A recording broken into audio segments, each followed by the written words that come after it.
Itu pornografi itu akan membawa kepada tingkat yang lebih serius. Bahkan nanti ke LGBT ini riset. Dari riset ini nanti. Jadi kalau dari mohon maaf tuh pornografi itu candu yang sangat luar biasa. Itu pornografi itu lebih bahaya dari narkoba. Narkoba aja sudah bahaya. Ya, apalagi pornografi naik nanti itu pengantar kepada LGBT, itu yang paling bahaya. Ke atasnya lagi. Nah, jangan lupa subscribe, like, and share. Sekarang yang aneh, ada yang terlihat seperti terbuka. Baik gitu.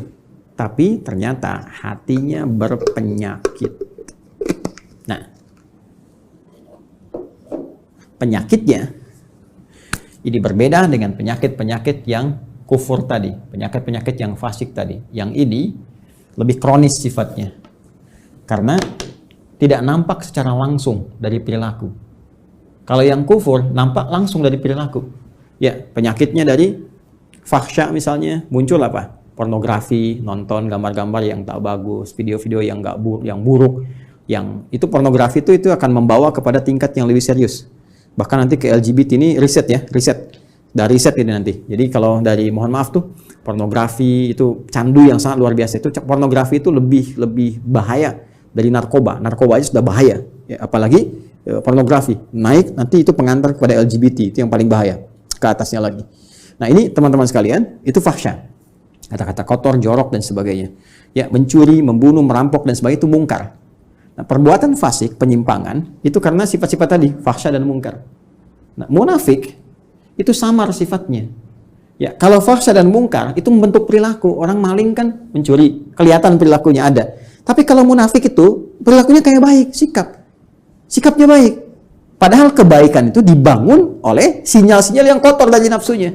Itu penyakitnya, penyakit yang sangat menarik. Berbeda dengan penyakit-penyakit biasa. Apa di dalamnya? Seperti riya misalnya, hasad misalnya, ya hiqd misalnya, dengki, dendam, riya, sum'ah dan sebagainya. Ini penyakit-penyakit seperti ini. Berbeda dengan penyakit yang ini. Nah, riya ingin kelihatan pamer, ya, ingin kelihatan dermawan. Dermawannya bagus tuh, dermawan bagus, ya bagus dermawannya. Cuma ingin kelihatan dermawan, jadi nggak bagus. Jujur bagus, ingin nampak seperti orang jujur, jadi nggak bagus. Sabar bagus, ya, tapi ingin kelihatan oleh orang seperti orang sabar, itu nggak bagus, ya kan? Ya, bersikap baik pada orang karena hartanya itu bagus, karena jabatannya bagus, hormat pada mereka. Tapi kehormatan yang diisi oleh perasaan iri hati itu nggak bagus. Hormat, ya maaf, ya di wajahnya ada senyuman, masya Allah Pak, Bapak itu luar biasa, bisa punya jabatan seperti sekarang. Cuma di hatinya, mudah-mudahan Bapak besok kehilangan jabatan. Itu hasad, keinginan meruntuhkan kenikmatan diperoleh orang lain. Itu hiqd. Ini bahaya.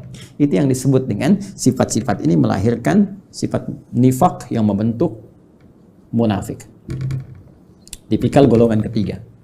Jadi orang munafik itu sama-sama yang ingin saya sampaikan punya penyakit di hatinya. Punya penyakit di kolbunya. Ya, penyakit yang melahirkan dampak kepada fisik disebut daun. Penyakit yang melahirkan dampak kepada jiwa, sumbernya dari kolbun disebut maradun. Jadi orang yang sedang riya itu maradun, orang yang sedang hasad itu kena penyakitnya maradun, orang yang hiqd, dengki, ya dendam itu maradun, ada penyakit di kolbun. Kalau satu orang, kalau banyak orang, ya maka jamak bentuknya dari kolbun jadi kulubun. Ya, di kulubnya ada apa? Ada maradun.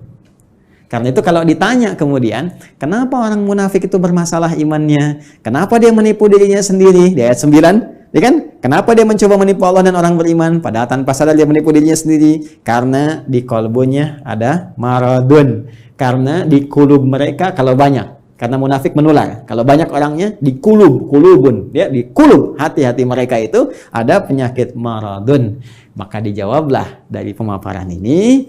Turunlah kemudian, perhatikan, ya, pernyataan tegas dari Allah Subhanahu wa taala yang mendasari pemaparan yang telah diuraikan tadi, ayat 10. Fi qulubihim marad.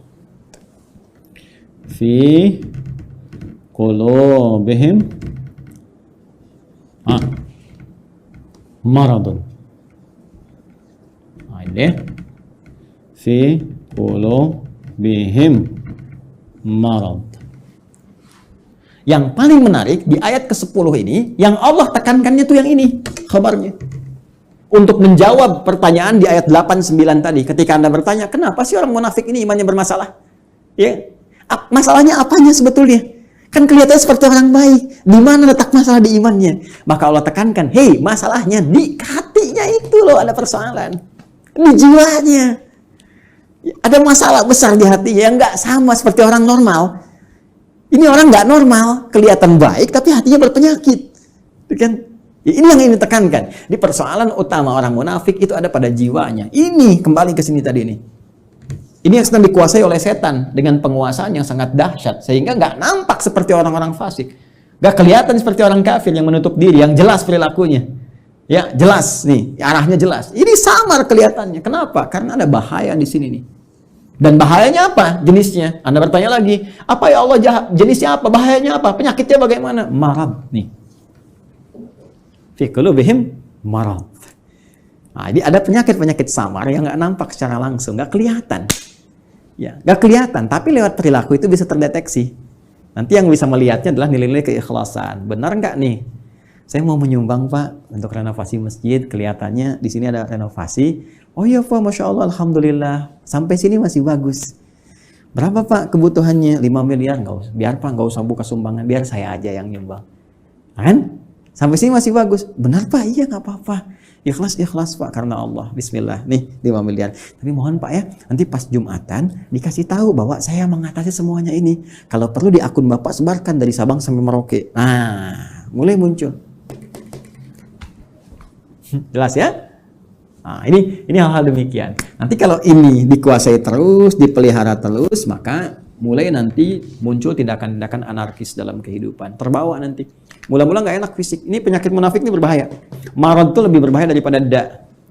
Ya, pusing karena penyakit fisik. Ya, telat makan, asam lambung naik, pusing dan sebagainya. Itu obatnya obat fisik. Dawa, minum sesuatu, ya, enak, nyaman, sudah selesai.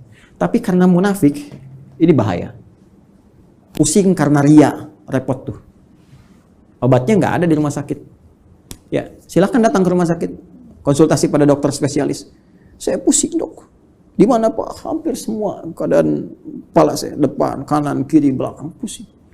Apa gejala yang dirasakan? Itu Pak, kalau tetangga saya beli handphone baru, saya pusing yang kanan. Kalau dia beli kulkas, pusing yang kiri Pak. Kalau dia pesen sesuatu yang baru, oh pusing yang depan. Nah itu, ini pasti yang ini nih. Ya, ini bahaya. Fazadahumullahu marada, kalau dia nggak taubat, terus dipelihara, dikoleksi, apalagi dihiasi oleh setan dengan hiasan-hiasan fatamorgana, ya, nanti dapat ini loh, dapat itu loh, ya, terus dikemas seperti Abdullah bin Ubay bin Salul, ingin dapat kedudukan di Madinah, terus dia pura-pura, ya, beriman, ya, supaya dapat simpati, terus pakai pakaian seperti orang beriman, supaya dapat perhatian-perhatian, dekat dengan Nabi, tapi di belakang merencanakan hal buruk, ya. Anti terhadap Nabi, ya, mau bahkan mengeksekusi Nabi, bikin tempat makar kepada Nabi dan sebagainya, Masjid Dirar itu kan, dan seterusnya, sampai wafat dalam keadaan yang mengenaskan. Itu hidupnya kolokan, ya kan? Hidupnya sangat mengecewakan, bikin susah, tapi matinya begitu kolokan. Dan itu kan sifat yang menular terus, tanpa batasan, waktu, dimensi dan sebagainya, terus naik dia. Makanya kalau ditemukan lagi kekinian misalnya, nah itu hati-hati. Ya, ini saya sampaikan sekali lagi untuk kehati-hatian ya. Bukan menghukumi satu dua pihak. Hati-hati cara membacanya jangan salah. Kalau salah baca berarti Anda pun sedang dikuasai oleh setan. Cepat ya. Dan saya berdoa mudah-mudahan Allah membersihkan hati kita. Awas hati-hati. Ya kalau ada kedudukan, ya, harta, benda dan lain sebagainya, kalau ada sinyal-sinyal seperti itu, maka setan sedang mulai masuk. Sekali lagi saya sering katakan ini musim-musim pilkada, kalau nanti ada bisikan-bisikan nih wilayah pemilihnya banyak Islamnya nih, kamu pakai kerudung aja untuk menampakkan aja kamu dekat dengan mereka. Kalau perempuan, kamu pakai peci deh, kalau bisa pakai jubah datang ke pesantren begini, kamu untuk nampakkan aja supaya kamu dapat pemilihnya. Ah, itu hati-hati setan tuh. Katakan pada jiwa Anda, kamu jangan main-main dengan setan. Bilang aja, kamu set, jangan main-main, kamu ingin men-set saya. Jangan main-main dengan setan, gitu kan? Kalau saya mau muslim, saya jadi muslim yang sesungguhnya. Saya pakai peci beneran. Bahkan ini menjadi momentum saya untuk bertobat kepada Allah. Kalau saya dipilih, saya akan jadi pemimpin yang benar. Ya, saya akan dipilih pejabat yang benar. Jadi muslim yang benar. Nah itu. Ya. Pun demikian, hati-hati kalau sedang bermasalah. Ya, nggak pernah bersentuhan dengan jilbab, nggak pernah bersentuhan dengan peci, dengan tasbih, tiba-tiba tertangkap di persidangan, bawa tasbih, bawa peci, bawa ini. Kalau motivasinya bagus, jalan untuk bertobat, baik. Tapi kalau dorongannya udah untuk menarik perhatian hakim, juri, supaya ada kasihan, unsur kesolehan, pakai aja ini. Itu pun dikuasai oleh ini, kalau tidak ada perubahan yang berarti. Ya, ingat saya menyampaikan, ya sebagai gambaran objektif, karena dari dulu ada seperti ini. Kalau muncul lagi sekarang, berarti kita bisa hindari. Ingat ya, kita tidak menghukumi satu atau dua pihak, tapi pelajaran kita bersikap objektif untuk melihat dan mengoreksi diri. Kalau ingin berubah, alhamdulillah. Kalau tidak, itu pilihan, tidak pernah ada paksaan. Ya, ini cara membacanya.